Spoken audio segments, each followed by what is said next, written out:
What's going on, guys? Cuban SRT back at it with another video.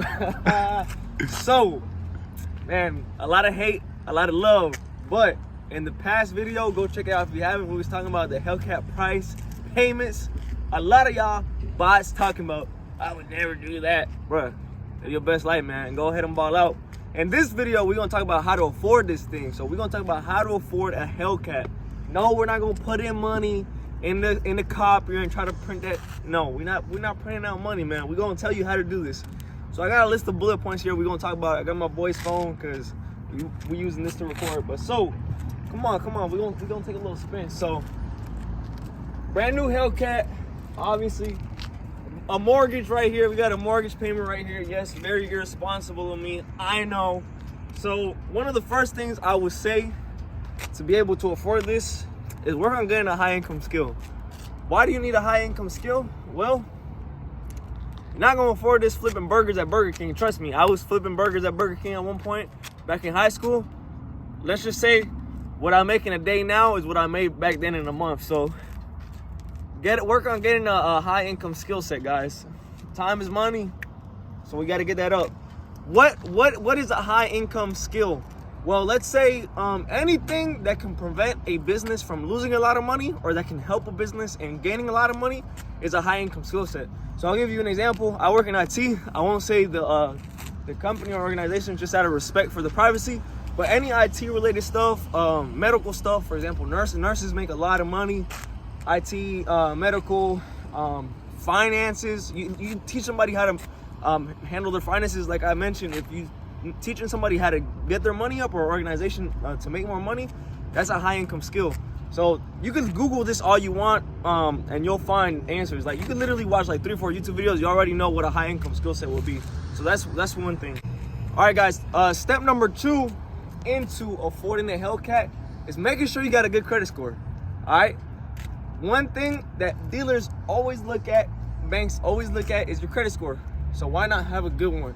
All right, if I had a horrible credit score, let's say I had a 500 credit score, they gonna laugh at me. They gonna tell me, go get out of here. All right, if you gonna buy a Hellcat, you need at least over 680. Best thing to do to get it affordably will be, let's say, around 750. Anything over 750, you might as well, you're good to go. Just don't have any disconfidence. Just know you'll be able to get it. So work on getting that credit score up, guys, and you'll be successful in that. Ways to improve your credit score, we're gonna go over in another video, but I'll just give you some quick tips. One thing is having a low debt to income ratio. That's gonna help you improve your credit. Another thing is, if you're getting in these cars, don't just go from a Corolla to this. It's not gonna work. You need to build up slowly. And why we'll talk about another video is because banks look at your car history. They don't just look at your credit history. They look at your car history so they can say, hey, this person is reliable and he can purchase a car like this. All right, guys. So the next thing in how to afford a Hellcat or any car around this price point, and around this price point, I would say anywhere between 60 to 90K. I would say that type of price. And you can basically use these same principles. Well, if you're gonna buy a Lamborghini, you're definitely not watching this video. You're probably just gonna have the knowledge to do that already. But this is for the people that don't know how to do this stuff. I'm telling you how to do it because I've done it myself. So the next thing to do would be, don't finance with dealers, finance with credit unions. Why? Because credit unions need to compete with these big banks, so they're gonna offer you lower rates.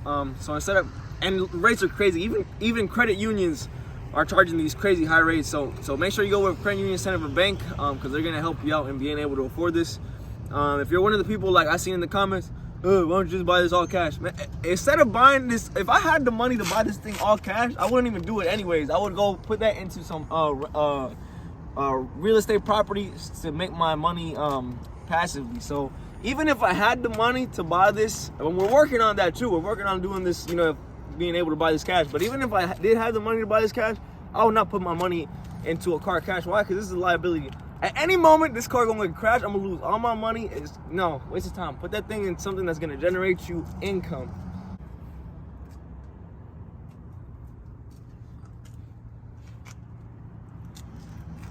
All right, guys. Another thing to help you guys afford a car like this will be to keep increasing your knowledge. Why do I say that? When you increase your knowledge, you're increasing things that are gonna help you make money. So the more you know about your niche, your income, for example, let's say, I'll give myself an example. The more I know about stuff in IT, the more I can leverage that to market myself and make more money in that industry. If I was a nurse, the more I knew about medical stuff, about treating injuries, illnesses, stuff like that, the more I could market myself.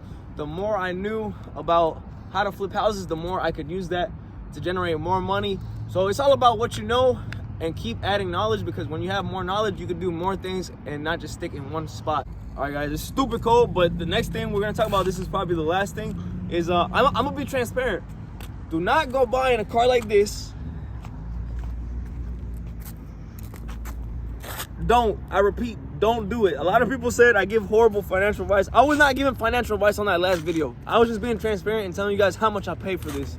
So, do not buy a car like this if you got a lot of expenses. I'm gonna be transparent. I don't have a lot of expenses. I have very little to no expenses. This is why I can afford a car like this, because I barely have any expenses. Let's say I had a family of like 2 kids, a wife, and a mortgage and everything that I had to pay for. No, sir. I'd be hopping in that Corolla or something, and that's not even bad. I would just, you know, thug it out in the roller, get you one. I would say, let's say, like, just doing the math, say you had 2 kids, a wife, a mortgage, you gotta buy food for the house, you know, you gotta be the man of the house and everything, or woman of the house, whatever situation you in. If you wanted to buy like a car like this and you were in that situation with family and having to provide for everybody, you would probably need at least like 10K or a little bit over 10K to be able to afford this and still save money every month. So that's just some quick notes for you guys. If you guys enjoyed this video, make sure to smash that like button, comment, and subscribe, because we're making more videos. Thank you guys for tuning in.